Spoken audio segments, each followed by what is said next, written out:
professor at Mount Sinai, and he does genomics and multi-scale biology. He's going to talk to us about brain backups. So I'll hand it over to you. Thanks, Alex. It's great to be here, and thanks to LeafLabs for hosting.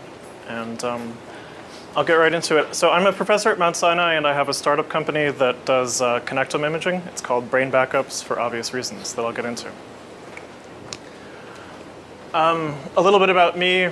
I used to be really into computer hacking, like style computer hacking, and gave talks at places like the Chaos Computer Congress in Germany. Vice magazine wrote about me doing brain imaging. Over the last little bit, I've been giving talks about the same topic in Finland and Istanbul and the Canary Islands and all kinds of fun places. And I also work in New York City at Mount Sinai. Everybody loves a good demo, but the fact is that in neuroscience, the machines to do good demos are really hard to carry around in your back pocket or bring on an airplane or in the trunk of my car. So I have a lot of videos instead. Please forgive my lack of good demos.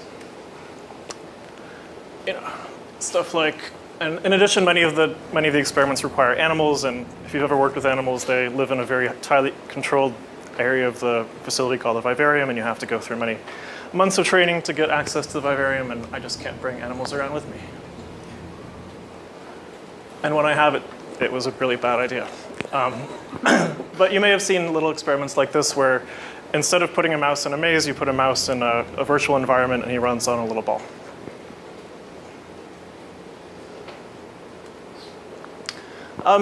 Oftentimes in talks, I'll talk a little bit about brain hacking, which we can talk about as like ways of interfacing with the brain in new and innovative ways. And for me, telepathy was one of the first things that I thought was really cool in neuroscience. So you can actually, at present, communicate brain to brain with somebody. It's extremely crude and primitive, and it's like ones and zeros, but it really does work. In this case, they communicated "Hello World" from India to somewhere in Europe.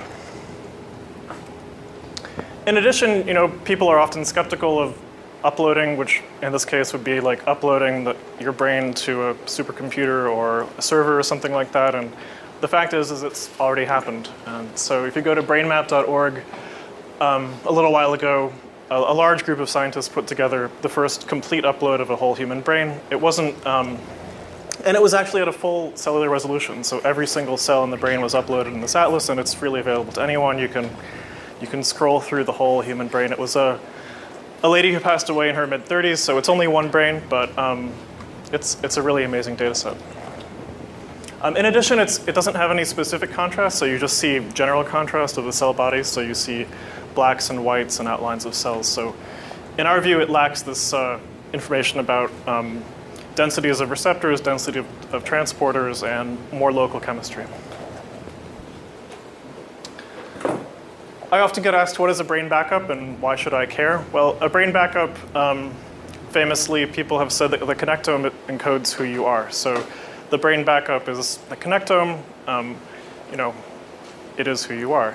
Your genome encodes the things that allow you to be who you are, but your connectome at any point in time really is who you are.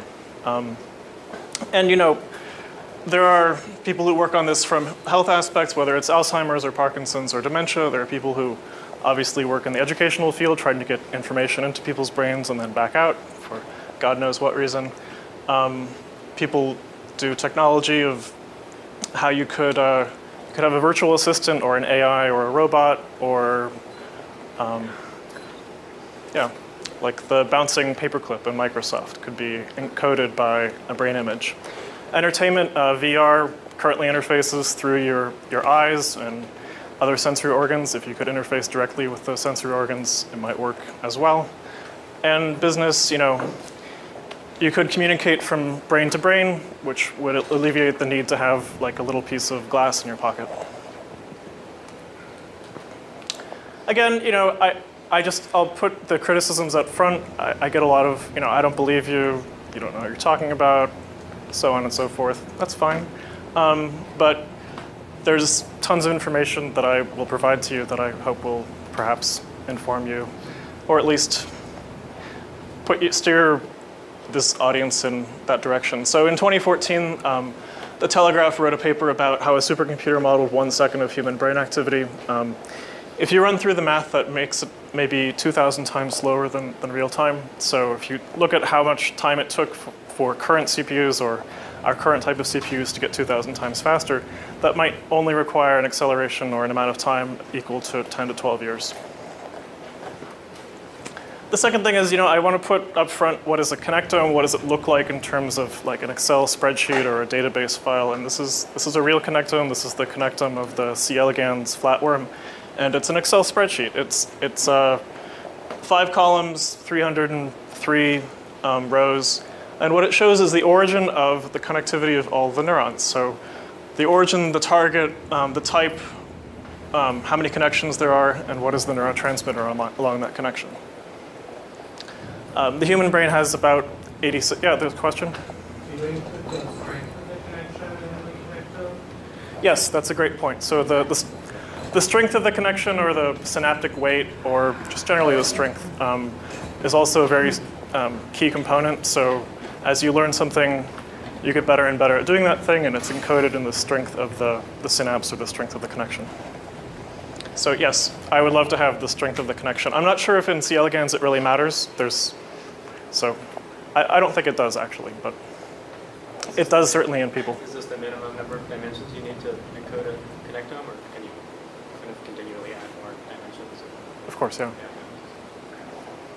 Maybe know what neurotransmitter is coming out there. You said you have the origin, you have target, but you also have gap junction, and you're able to identify the neurotransmitter. Just want to know how, is it where it came. You can label it with a chemical dye or an antibody, or measure it using a mass spectrometer or a bunch of other ways. ELISA. What can I do with a connectome? One of the first things that we like to do is to simulate it. So if you have a circuit with the weights and the connectivity, you can simulate that circuit, and you can attempt to get the same behavior out of that same circuit. This particular simulation tool is called NEST, the Neural Simulation Tool. It's an open source tool that's been around for a long time. You can download it, play around with it if you like. There are many other simulation tools. Brian is one. I know we're a little bit short on time, but a guy in my lab made an animation that I want to show you. It's about Brian the brain. It was just finished yesterday. So hold on a second, I'll bring up the animation.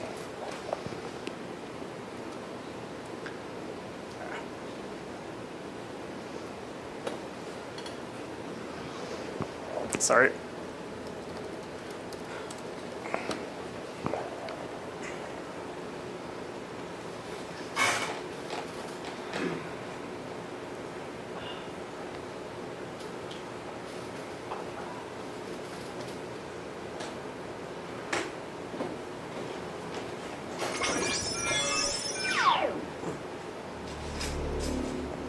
I promised I might show him. He just finished this like Hello, yesterday. everyone.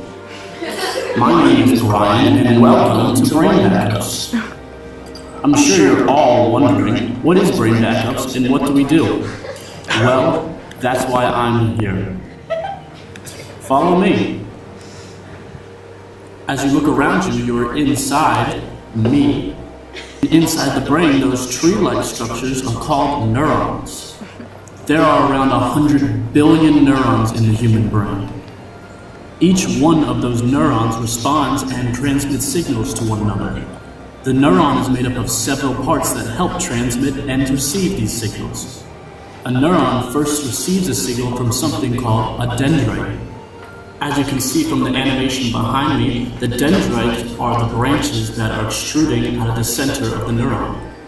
After the dendrite receives those signals, it is sent to the center of the neuron called the cell body. The cell body is the main processing center of a neuron and decides whether the signal that is received is strong enough to transmit to another neuron. If the signal is strong enough, then it causes a chemical electrical reaction inside the cell body, which is sent down the neuron's axon. The axon acts as a pipe to where the signal is sent. Once the signal has been sent down the axon, it is transmitted to another neuron through the synapse. The synapse is where all neurons send and receive their signals. Whether you are walking down the street, feeling angry, or even breathing, the neurons are all responsible for this. While other brain imaging techniques require destroying the brain backups uses non-invasive technology to scan so they don't have to destroy me. We hope to eventually compile enough imagings of all the neurons so that we can create something that neuroscientists have coined the connectome. The connectome is the map of the neural network in your brain, kind of like the blueprint for the neurons in your brain. The connectome can help us better understand diseases like Alzheimer's, Parkinson's, and dementia, and help us better understand how to cure them. It can also be used to image the brain after someone has learned something, and then maybe be able to transfer that knowledge into another brain. The connectome can be used for endless possibilities, and hopefully in the future turn things we think as science fiction into reality. Brain backups is just one part of the scientific community that is aspiring to make this technology a reality. And in the future, we hope to implement the connectome into our daily lives to make it safer, healthier, and easier to live. That's all for today. Thank you for watching. Do you like the video?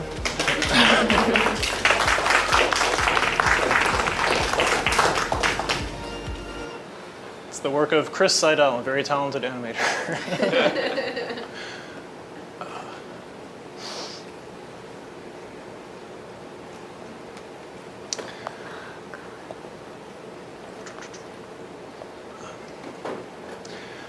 This is another video of how it looks when different neurons are firing in the brain. This is a simulation of the C. elegans connectome. Again, about 302 neurons, and so very simple computer programs can simulate this very, very small connectome. And you can download it into a Lego robot, and you can have the connectome of the Lego robot cruising around on your kitchen floor. The C. elegans is a very simple organism, so it just looks for food and avoids obstacles and avoids noises, and very simple sensory responses.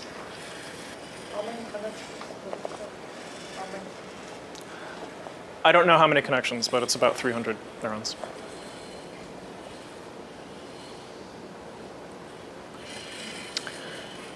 And a lot of people are involved in the business of doing neuroscience, AJ and LeafLabs and us in New York. And in the past 6 months, there's been a huge explosion, really, in companies who are trying to do neuroscience in new ways to improve human health and do all kinds of things. So Brian Johnson at Kernel and Elon Musk at Neuralink both invested hundreds of millions of dollars into new neurotech applications.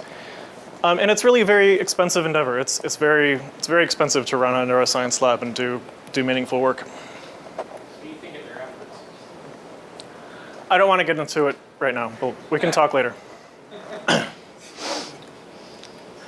I'm a very concrete person. I want to lay out how I think this stuff works in simple terms, and this particular calculation is perhaps too simplistic for some people in the audience, but I think it gives you the gist. So I was curious to know, how much computer storage would be required to save the connectome to a bunch of hard drives. So if you have 100 billion neurons or neuron cells, and on average each neuron is connected to other neurons through 10,000 synapses, and a terabyte is so many bytes, and you encode every neuron or connection in 1 byte, then you get about 909 terabytes of storage to encode just the connections and and all the neurons in this fashion. And whenever I did this calculation, a terabyte was $28, and if you do some math, it's about $25,000 to save. Would you rather have a car or a copy of your brain? So it's about the price of a Toyota Corolla. There are really countless ways to do this calculation, but a more complex one is if you assume 500 inputs per neuron in an adjacency list. You maybe need about 2 kilobytes per neuron. Assume there are maybe 1,000 cell types. That's another 10 bits. assume that every synapse has a state. So what we're adding is we're adding 1,000 different cell types and 1,000 different synapse states. Then we only get to 300 terabytes. And if you compress it, the brain is obviously highly compressible. The number goes down with compression to 300 terabytes. What does the upper end look like? I guess a little bit more complicated models. It's immeasurable. You can keep adding more and more features. We as humans probably think mostly about human brains, but in reality, all these different types of brains, as you go from the smoky shrew to the mouse to the hamster, we work a lot with mice. Mice have only 71 million neurons and have many, many different things happening than in human brains. But every type of brain has different things that it's designed for. Human brains do human stuff, mouse brains do mouse stuff, and there's just so much. There are many other things to do in neuroscience other than human connectomics. In addition, there's been a lot of work in doing brain-computer interfaces. This is a project from a group in France, and what they've done is they've taken what's called an ECOG array, and they've moved it from a type of system where you could only do it when under surgery to an implantable type of device where you can have somebody have the wound close and have it stay in someone without having an open wound. These ECOG arrays typically only have about 64 electrodes, so an 8x8 array. But even with these many electrodes, as I'll show in a bit, you can get some really outstanding features.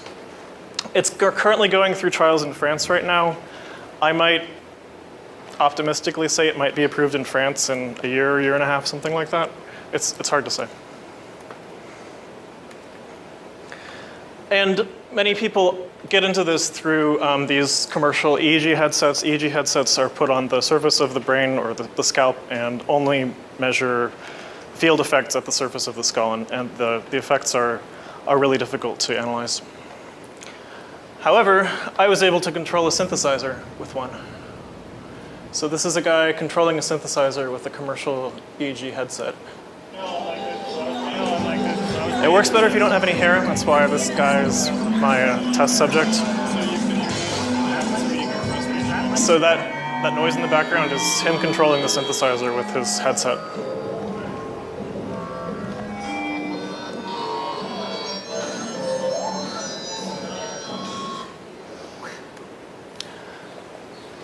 He's just learning.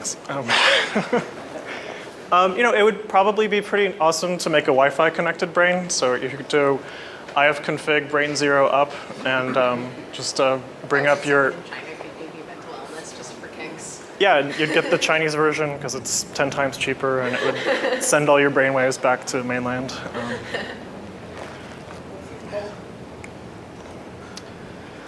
And in addition, funding agencies like DARPA are putting big money into projects like neural modems. In this case, they want to go from the 64 electrodes in the ECOG that I mentioned before up to reading from 1 million neurons and stimulating 100,000 neurons in a cubic centimeter. And a bunch of us went down to DARPA and put together proposals and talked with them about the feasibility of doing this type of thing. And like many DARPA projects, it was, I think, in most people's opinion, way beyond what is possible when they proposed it. But having this type of thing could enable direct interfaces with the motor cortex and sensory cortices.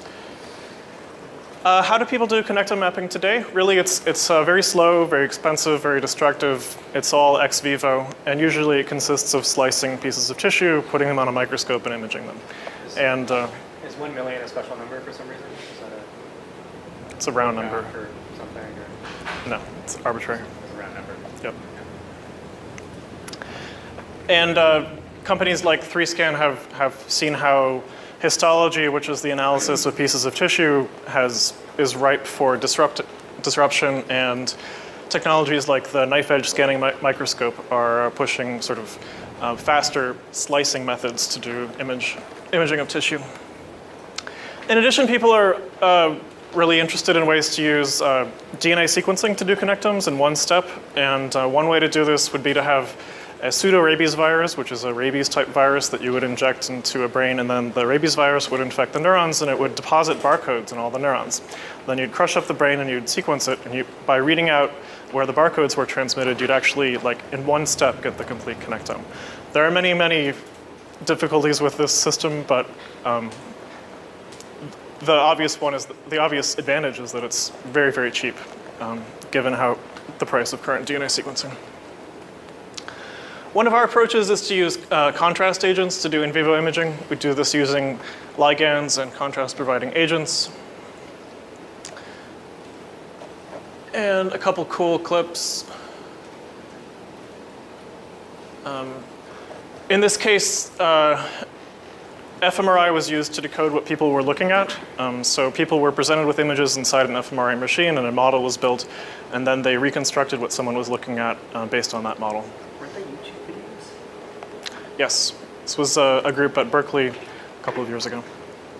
The difficulty with fMRI or MRI is that the resolution is a couple of millimeters, and so it's a really, really reduced resolution from all the details that are happening.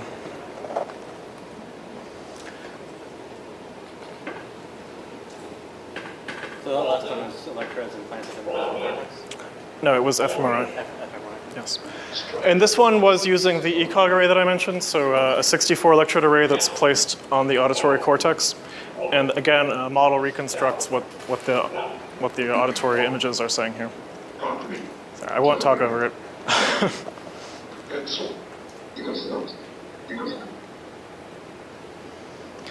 Did everybody hear that, or should I replay it? Okay, sorry. Is that just the reconstruction sound, or is that also what was the source sound? Yeah, it has the source sound and the reconstruction sound. I'll be quiet. Waldo? Structure. Count. Doubt. Property. Pencil. Are those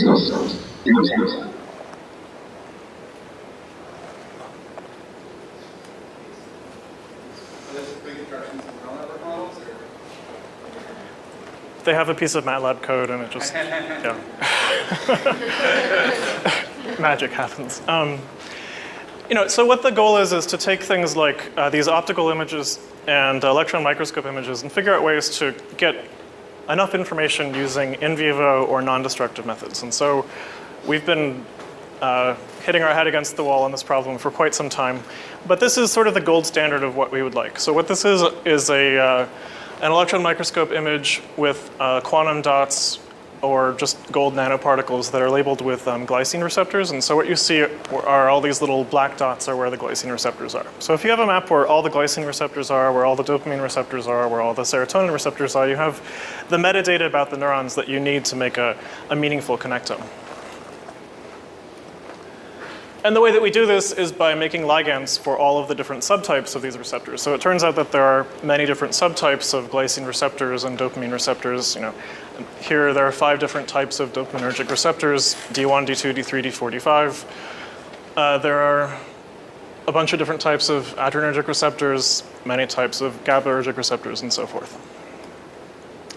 But we've had some success. So here is a CT image of some mouse neurons that have been treated with contrast, and it's at a submicron resolution. And you can see individual neurons and dendrites and axons as well.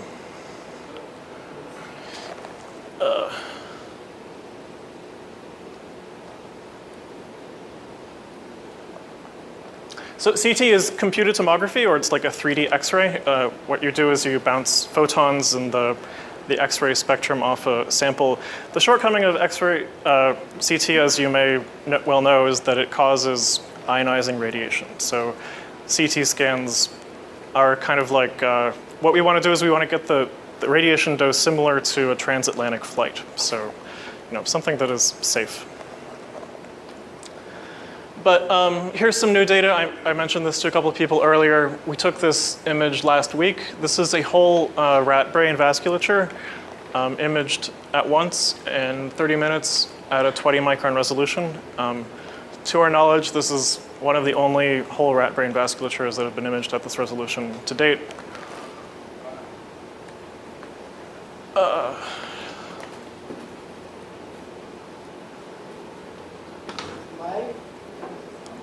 No, it's ex vivo. I don't know. There's something wrong with that image. But there's room for improvement. And this video shows a imaginary nanorobot. And this nanorobot cruises around inside the brain, and it spreads out its arms, and it says, oh, you're neuron 1, you're neuron 2. I'm sitting on neuron 3. And it saves this data to DNA ticker tape. And it has a power source or whatever. And in some imaginary world, it's possible to make one of these. If you know a little bit about chemistry or nanoscience, you start breaking this down and you're like, whoa, this is really, really not feasible right now. So the way we do it is we have like 20 to 45 nanometer gold nanoparticles, and we have a surface functionalization on the nanoparticle, and then we can attach ligands to that nanoparticle. But going much beyond that is really difficult.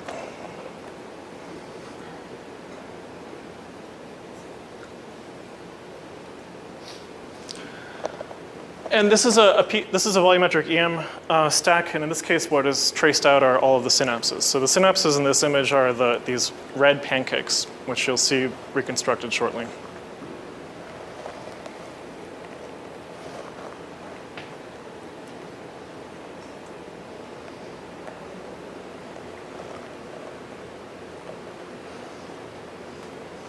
Why do you get squash and then unsquash? Does that represent something? That's just slice for slice. It's just slice I by see. slice. Oh, it's going through a slice. Okay, that makes sense. Yeah. So this is admittedly very impressive. So the size of this cube is 9 microns by 7 microns by 5 microns. So it's really, really dense, and it's really, really high resolution to get this many synapses in 10 microns, 5 microns. Maybe it's 10 to 12 synapses across in 10 microns.